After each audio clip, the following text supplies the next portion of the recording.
think what their real question was, how do you stay happily married for every day in the 26 years? And that's a ridiculous question because you're not happily married every day for 26 years. The Busy People Getting Fit podcast, where fitness meets real life. If you're tired of wasting time on things that don't work, you're in the right place. We focus on quick, effective strategies to improve your health without the hassle. Whether it's saving time, money, or energy, we keep it simple so you can feel better, live longer, and take control of your fitness. I'm your host, Brian White, a CrossFit Level 3 trainer and nutrition coach. Growing up as unathletically as I did, I learned fitness through hard work. Now I'm here to help busy people like you get real results. Hey, what's up? Welcome to the Busy People Getting Fit podcast, where we talk about life, fitness, and how to keep pushing forward even when the going gets tough. I'm your host, Brian White, and today I am diving into a topic close to my heart. It is marriage, and honestly, it's how marriage can suck sometimes. It's easy to talk about the good stuff, and by the way, this past weekend, my wife, Celesta, and I celebrated our 20th wedding anniversary. And let me tell you, 26 years, and that's just a marriage. So we were together a couple years before that. And before that, it's all the highs, right? Because when you hit lows, you usually break up. But 26 years of marriage, been full of highs, been full of lows, and been full of problems, been full of successes, been full of awesome vacations, been full of times that we've gotten to spend together. Been full of times that we were apart, and there were times where we weren't seeing life on the same wavelength, you could say. But if there's one thing that I've learned, actually there are three things that I've learned. First, no matter which path you choose, this is true for marriage or anything else, you're going to have highs. That's awesome. Number two, no matter which path you take, there will be lows, and those are opportunities for growth. That's how we've got to view them. And three, the difference between sticking with something like marriage, like your spouse, for 26 years or not is simply deciding to stick with it. Younger married couples have asked me before, not this year, but before, what's the secret to being married for 20 plus years? And my answer has been super simple. It's we didn't get a divorce. That's how we stayed married. You can tell by the surprised look on their face. They were expecting something more. And I think what their real question was, how do you stay happily married for every day in the 26 years? And of course, anyone who's been married for any length of time knows that, that's a ridiculous question because you're not happily married every day for 26 years. And I'm not saying that there's some days of misery, though actually there are going to be some days of misery, but lots of days like you're just not happily married and you're going through it together. Right? Maybe I'm going through my own bad time. Grad school, great example. I'm going through my own bad time. She's going through her own bad time, and we're trying to stick that out together. But let's talk about those moments in marriage when everything feels out of whack, okay? It's when you and your spouse aren't seeing eye to eye.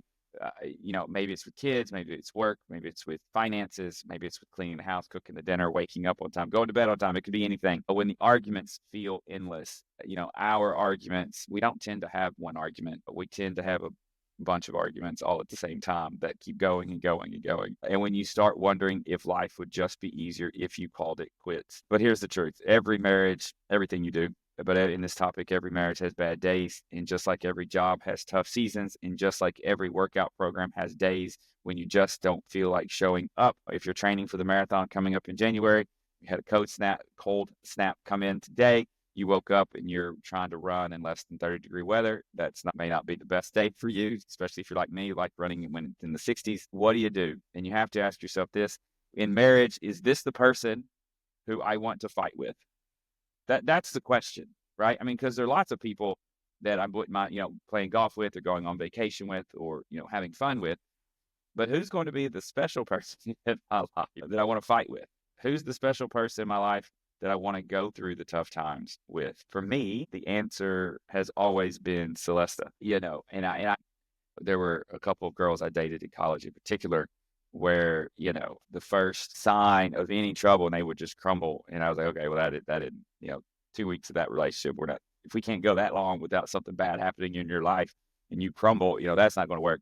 One of my favorite parts about Celesta is the way his stick-to-itiveness, the way she just keeps going, she keeps grinding, keeps working through it. And that's someone I knew I always wanted to be with. She's the one I want to figure things out with. She's the one I want to laugh with after the storm passes. And she's the one I want to continue building our lives with.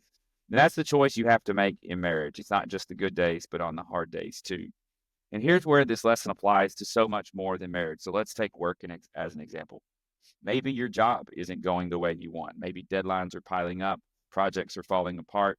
You're not getting paid enough to deal with that nonsense, and you're wondering if it's time to quit. Before you make that decision, ask yourself this: is this the job, or is this the company, or are these the coworkers where I can be miserable for a little bit? Because in every job, there is no perfect job out there. That's why they call it work and not fun. Right? Um, you're going to have to deal with parts of misery. Is that the place? Are those the people that you can deal with it? Because the truth is that misery is going to be temporary. And often, if you push through, you'll find that what's on the other side is worth it. There is no perfect place for you to work. Every situation has its warts. It has its downsides. So, it's not to say you should never leave a job. Lots of people listening to this have left jobs, and rightly so. It was by far the best thing you needed to do for your physical health, for your mental health, for your emotional health, for your family. Absolutely. But this just needs to be one of the questions, right? And maybe the answer is, yeah, this is not the company. These are not the people who I want to be miserable with. Let's look at a different topic. Fitness. Maybe the results you want aren't coming as quickly or as easily as you wanted. Maybe you've gotten some results, but you've hit a plateau, or maybe you're just not feeling motivated. Today, I wake up and just not motivated to do many things. Those are the moments that are going to test your commitment. Do you keep showing up even when it's hard? With the workout, do you just show up for the warm up? Right? Not even for the whole day. Hey, I'm just going to warm up, and maybe even I'll stay, but I'm just not going to, we're doing power cleans in double unders. Maybe I'm just going to get a rope and jump for a little, or jump without a rope in place, use a barbell for power cleans. Showing up gets results. Okay. Not crushing yourself every day, but showing up gets results. Do you still show up? Do you trust that the work you're putting in today will pay off tomorrow?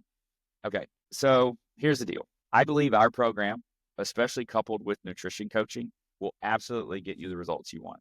Now, I can't guarantee that. There are other variables: sleep, stress, other variable, your relationships, other things going on besides your workouts and your nutrition. But I can guarantee that not working out will not give you the results you want. Okay. If you're going to sit on the couch and eat bonbons, which I don't know if they make bonbons anymore, but I actually grew up with people around me eating bonbons. But if you're going to sit on the couch and eat bonbons, you are not going to look, feel, and perform the way you want to. It just isn't going to happen. I guarantee that. Okay. I guarantee that. So here's what I want you to take away from this episode. Success isn't about never having a bad day. You're going to have bad days. And here's one of the cool parts is the more you are striving to improve yourself, to improve your family, to improve the people, your relationships with the people around you, to improve the situation that we have in this world, the more bad days you're going to have. Okay. And that's one of the cool parts about knowing you and hanging out with you, is that I know you want this world to be a better place. And when we strive for that, we are going to have bad days. So success isn't about never having bad days. It's about choosing to keep going, even when those bad days make you want to give up. In marriage, it's about choosing your partner over and over again. In work, it's about sticking it out and finding purpose in what you do. And in fitness, it's about showing up even when you don't feel like it. So whether you're navigating a tough season in your marriage, struggling at work, or feeling stuck in your fitness journey, I encourage you to ask yourself this: is this the thing, the person, the job, the goal, worth being uncomfortable for? Because if the answer is yes, then you have already won 50, 60, 70, 80% of the battle. Okay. Thanks for tuning in to this episode of Busy People Getting Fit. If this message resonated with you, I'd love to hear about it. Reach out to me on social media, email, leave a review on your favorite podcast platform, share it. I'd love for you to share it. And to my wife, happy anniversary, Celesta. I love you.